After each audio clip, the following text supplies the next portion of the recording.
Hello friends, so we are continuing this series. तो आज इस वीडियो में हम देखेंगे विजन आईएएस की अक्टूबर 2023 की मैगज़ीन। हम इस वीडियो में बेसिकली इस मैगज़ीन को CAPF AC examination point of view से देखेंगे, क्योंकि आपको पता होगा कि विजन आईएएस की जो मैगज़ीन होती है वो सीएसी एग्जामिनेशन के लिए इंपॉर्टेंट होती है, बट इसके स्पेसिफिक पोर्शंस आपके सीएपीएफ एग्जामिनेशन के लिए भी इंपॉर्टेंट होती है, स्पेसिफिकली पेपर 2।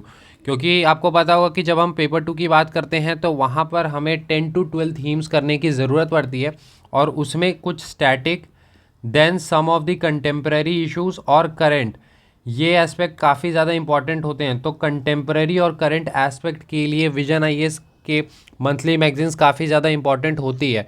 बट जब अगर विजन आईएएस मैगजीन की हम बात करते हैं तो वहाँ पर काफ़ी सारे आर्टिकल्स होते हैं, सिंस वो सीएसई पॉइंट ऑफ व्यू से होती है। बट इसमें हर मंथ 10 to 12 आर्टिकल्स ऐसे होते हैं जो आपके पेपर 2 पॉइंट ऑफ व्यू से इंपॉर्टेंट होते हैं, तो उसे हम इस वीडियो में देखेंगे।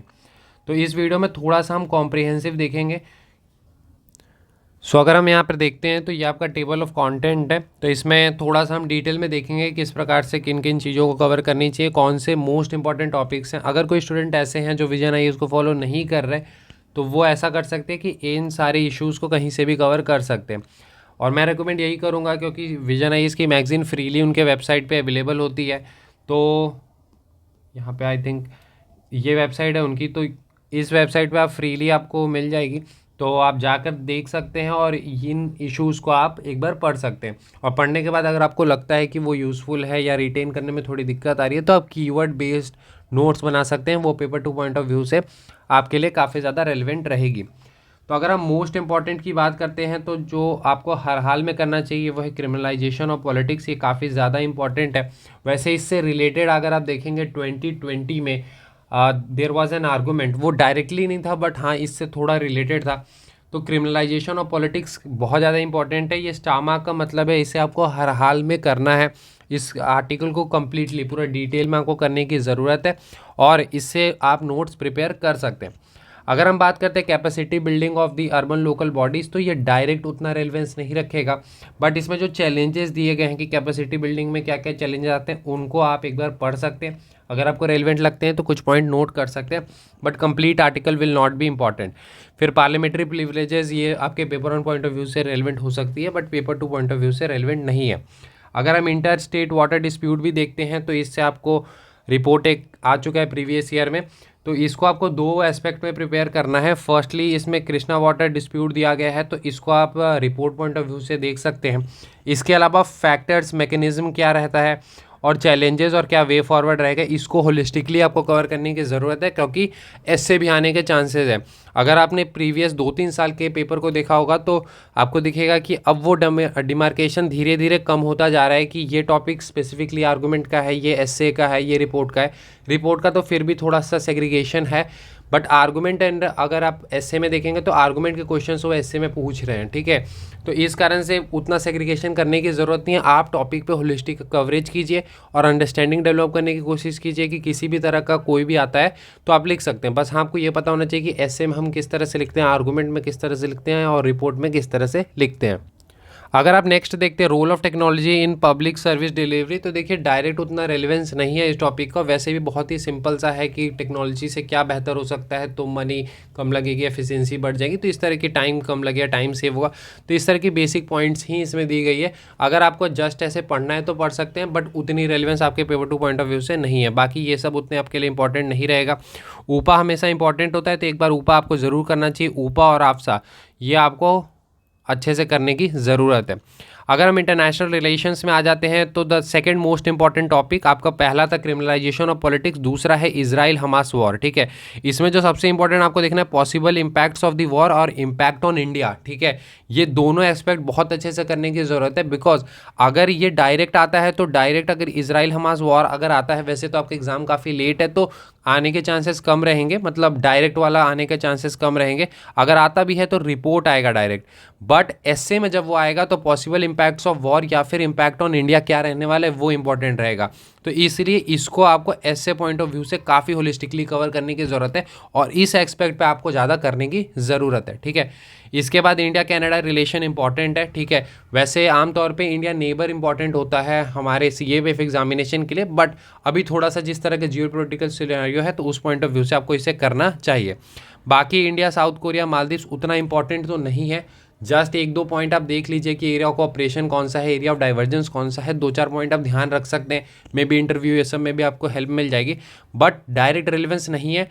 डायरेक्ट अगर आना होगा तो इंडिया कनाडा रिलेशन ही आ सकता है, ठीक है।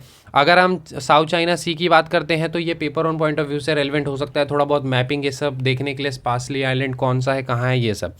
वैसे आपके पेपर 2 पॉइंट ऑफ व्यू के लिए रेलिवेंट नहीं है। अगर आप यहाँ पे देखेंगे United nation human right council का दिया गया है तो इसका क्रिटिसिज्म पार्ट सिर्फ देखना है, ठीक है। क्रिटिसिज्म पार्ट अगर आपको ध्यान रहता है तो किसी भी तरह का आएगा आप लिख लेंगे। आपको ये समझना है कि थोड़ा सा स्मार्टली करने की ज़रूरत है, बिकॉज आपके पास टाइम लिमिटेड है, आपको पेपर ऑन भी करना है, बहुत कुछ करना है। तो कौन कौन से सेलेक्टिव पोर्शन करने हैं और उस पर कमांड अच्छे से करने की ज़रूरत है। एक चीज़ हमेशा याद रखें, एक मिसकंसेप्शन है कि बहुत ज़्यादा पेपर 2 के लिए पढ़ने की ज़रूरत नहीं है। अंडरस्टैंडिंग ज़्यादा डेवलप करने की कोशिश करें, बिकॉज जिन्होंने भी एग्जाम दिया होगा वो इस बात को जानते होंगे कि 3 आवर्स में ही आपको पेपर लिखना है। एक ऐसे के लिए 17 to 18 मिनट्स हार्डली मिलती है, तो जिस पे आपकी बेहतर कमांड होगी तभी वो वहाँ पर एग्जाम में पॉइंट्स वो आएंगे। बहुत ज़्यादा अगर आप चीज़ें करेंगे तो एग्जाम में पैनिक सिचुएशन में कुछ भी याद नहीं आएगा, ठीक है। इसीलिए लिमिटेड अंडरस्टैंडिंग पे ज़्यादा फोकस करें और लिमिटेड फैक्ट्स, डाटा, इन सभी पे अच्छी कमांड करने की कोशिश करें।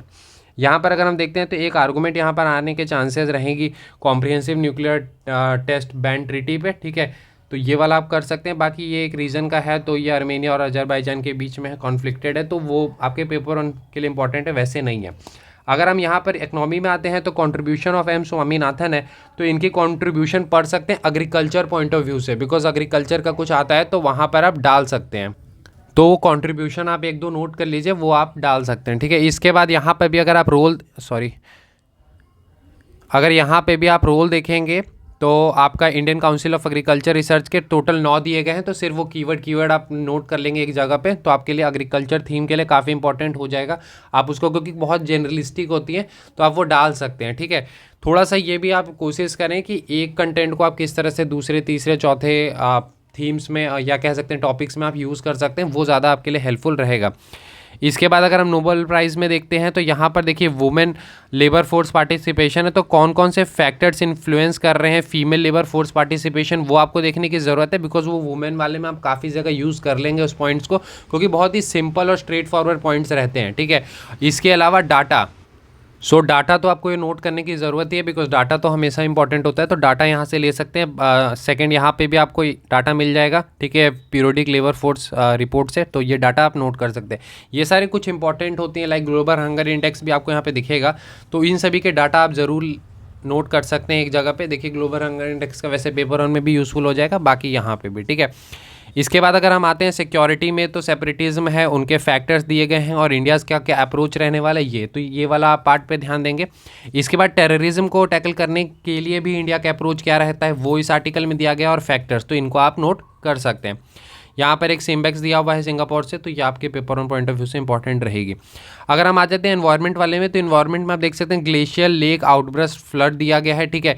तो इसमें जो रीसेंट वाला एस्पेक्ट दिया गया है वो थोड़ा आप पढ़ सकते हैं, वो रिपोर्ट पॉइंट ऑफ व्यू से बहुत कम चांसेस है कि पूछा जाए, बट मे बी, तो थोड़ा सा आप पढ़ सकते हैं। मेन इसमें रहेगा causes of flash flood mitigation measures क्या रहते हैं, ये पॉइंट्स आपको नोट करने की ज़रूरत है, बिकॉज ये ना काफ़ी ज़्यादा यूज़फुल हो जाती है, स्पेसिफिकली अगर हम इंटरव्यू भी देते हैं ना तो भी, बिकॉज अगर इस तरह का लेट से आप कोई ऐसे स्टेट से बिलोंग करते हैं जहाँ पर मेनली नॉर्दर्न इंडिया से, लेट से आसाम से या फिर आपके बिहार से, तो वहाँ पर अगर फ्लड, या उत्तराखंड से भी हैं, तो वहाँ पर अगर फ्लड लाइक सिचुएशन है तो वहाँ पर आपसे पूछे जा सकते हैं, तो आपके पास पॉइंट्स अच्छे रहेंगे। बाकी paper on point of view से भी इंपॉर्टेंट रहती है, बट अभी अगर रिसेंट में आप देखेंगे तो रिपोर्ट आने के चांसेस कम रहते हैं, बिकॉज रिपोर्ट अगर आता है तो अर्बन फ्लड से आने के चांसेस रहते हैं, बिकॉज आपका जब एग्जाम होता है उससे पहले वो अर्बन फ्लड वाला काफ़ी रहता है न्यूज़ में। इसके अलावा एक रिपोर्ट है आपका, तो यहाँ से कुछ आपको डाटा मिल सकता है, नेट बहुत ही छोटा सा है तो वो आप देख सकते हैं। बाकी एक 15 मिनट सिटी है तो इसको आप एग्जांपल के रूप में यूज़ कर सकते हैं कि किस प्रकार से 15 मिनट सिटी बनाने की बात की जा रही, because it is a sustainable model कि सारी जो यूज़फुल आइटम्स है या नेसेसरी के आइटम्स है वो 15 मिनट के डिस्टेंस पे ही सारी चीज़ें अवेलेबल हो सके, वॉकिंग डिस्टेंस पे बेसिकली, ताकि वो सारे पोल्यूशन ये सब कम हो पाए। इसके अलावा देखिए सुप्रीम कोर्ट का जजमेंट आया है तो ये काफ़ी इंपॉर्टेंट है, पूरा डिटेल में करने की ज़रूरत है, इसको आप बहुत ही अच्छे से और डिटेल में करेंगे, ठीक है ये वाला। इसके अलावा कास्ट सेंसस हमने ये वाला तो उसमें भी दिया था, तो आप कर सकते हैं रिपोर्ट पॉइंट ऑफ व्यू से भी और आर्गूमेंट पॉइंट, और दोनों का कंटेंट है, आर्गूमेंट बहुत ही डिटेल में दिया गया, arguments in favour and against, तो ये वाला आप अच्छे से करेंगे, ठीक है। अगर हम नेक्स्ट देखते हैं तो यहाँ पर देखिए यूथ लेड डेवलपमेंट दिया गया है और एजिंग पॉपुलेशन, इनको दोनों को एक साथ करने की ज़रूरत है। स्पेसिफिकली यहाँ अगर हम देखें why India need to focus on youth और उनके चैलेंजेस क्या हैं, इनिशिएटिव्स दिए गए।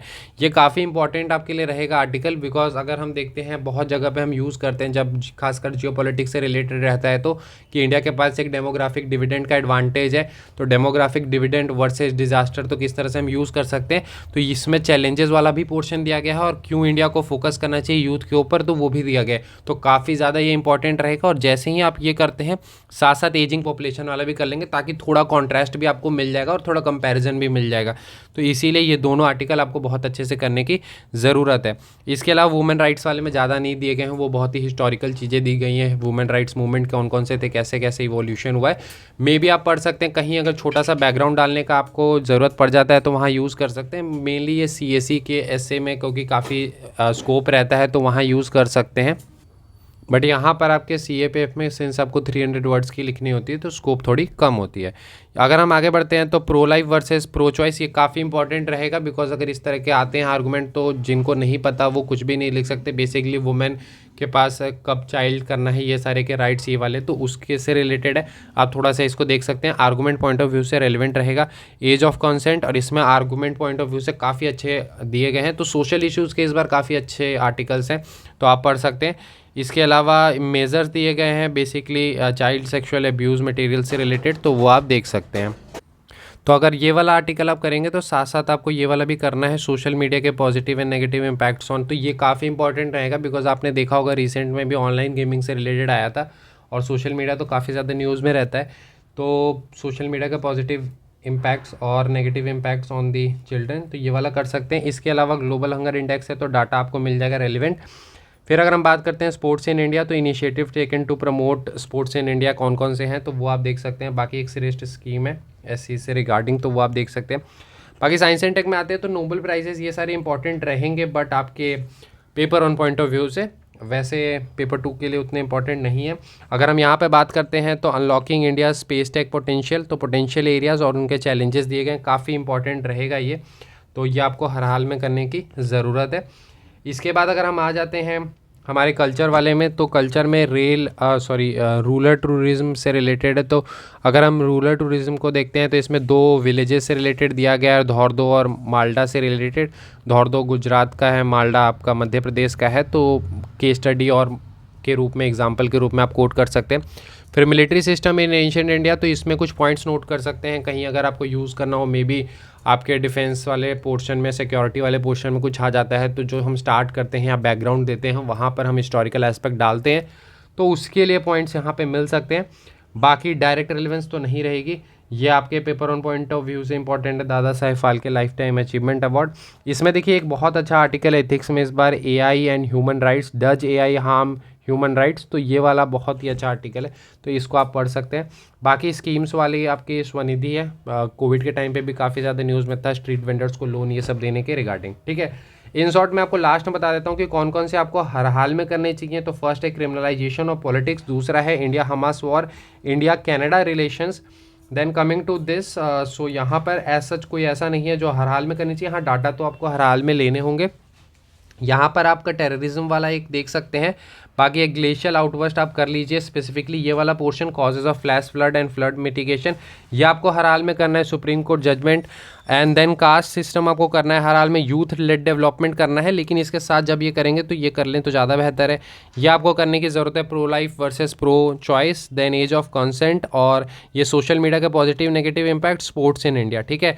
इसके अलावा unlocking India space tech potential और रूरल टूरिज्म, टेररिज्म, ठीक है। तो ये सारे कुछ 10-12 टॉपिक्स थे जो हर हाल में करने की ज़रूरत है। बाकी कुछ कुछ छोटे छोटे हैं जहाँ से थोड़े थोड़े पॉइंट्स ले सकते हैं, वो आप 1-2 दिन में अगर 2-3 घंटे देते हैं तो आप इजीली कवर कर सकते हैं, ठीक है।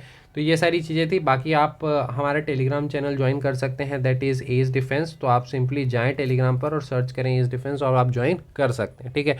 I hope this video was useful for you. अगर वीडियो अच्छा लगता है तो अपने फ्रेंड्स के साथ ज़रूर शेयर करें और लाइक कर सकते हैं, थोड़े कमेंट किया कीजिए, that is some sort of motivation for us, ठीक है। इसी तरह की वीडियोज़ आगे भी आती रहेंगी, ठीक है। सो मिलते हैं अगले वीडियो में। Thank you and have a nice day friends.